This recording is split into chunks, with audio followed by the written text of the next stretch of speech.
Hello friends, good morning, Suprabhat Jai Shri Ram. I am Ved Prakash Upadhyay and you are watching my study channel Study with Ved Sir.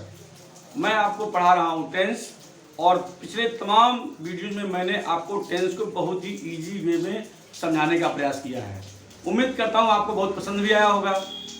कभी कभी दिक्कतें भी सामने आती हैं, दिक्कतों से घबराना नहीं चाहिए, क्योंकि लोग कहते हैं कि जीवन में मुसीबतों का आना पार्ट ऑफ लाइफ है।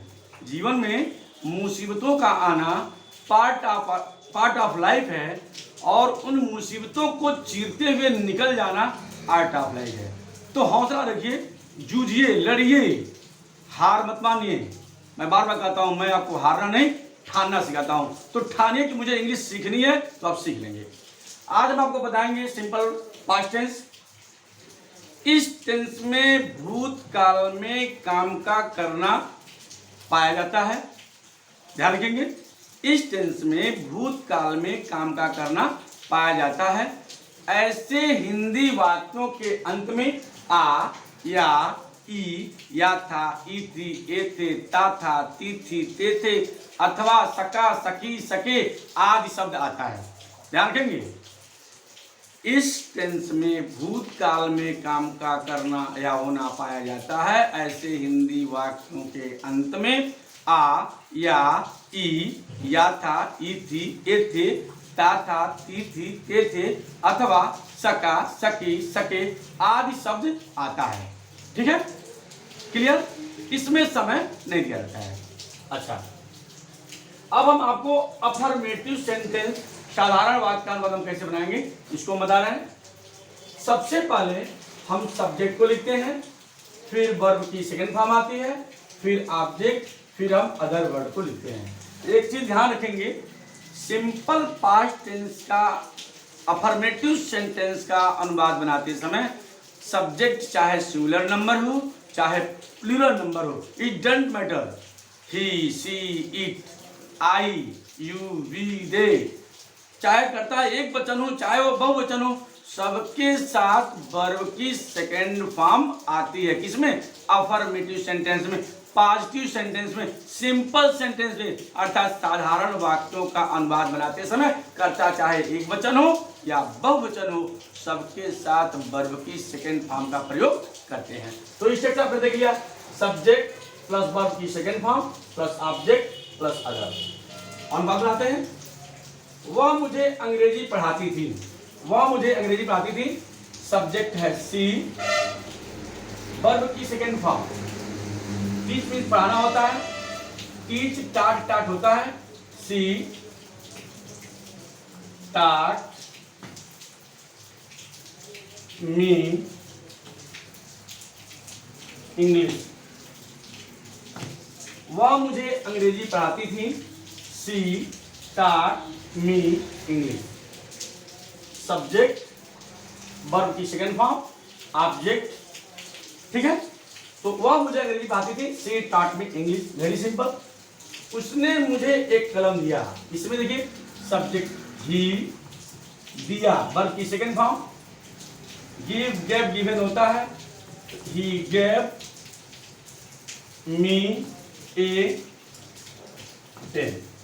एक चीज मैं बहुत पहले आपको बता चुका हूं कि ऑब्जेक्ट दो प्रकार का होता है, एक होता है डायरेक्ट ऑब्जेक्ट, एक होता है इनडायरेक्ट ऑब्जेक्ट, एक सजीव एक निर्जीव।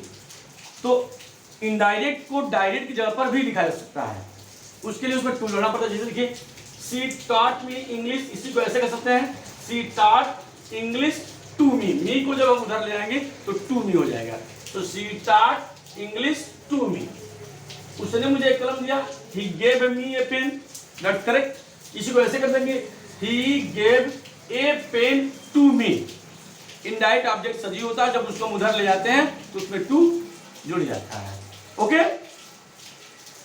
अब हम आपको रूल नंबर 2 बताएंगे। आपने इसमें देखा सब्जेक्ट चाहे एक वचन हो या इसमें दोनों, मैंने एक वचन का एग्जांपल दिया। इसी को अगर ऐसे कर दें कि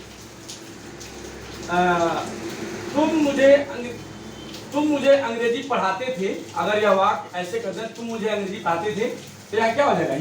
यू टॉट मी इंग्लिश। ठीक है, तुमने मुझे एक कलम दिया तो you gave me a pen. Very simple. मैंने आपसे कहा था कर्ता चाहे एक वचन हो या बहुवचन हो, दोनों के साथ वर्ब की सेकंड फॉर्म का प्रयोग होता है। अब अगर वाक्य के अंत में सका, सकी, सके आदि शब्द आए तो उसका अनुवाद कैसे बनेगा?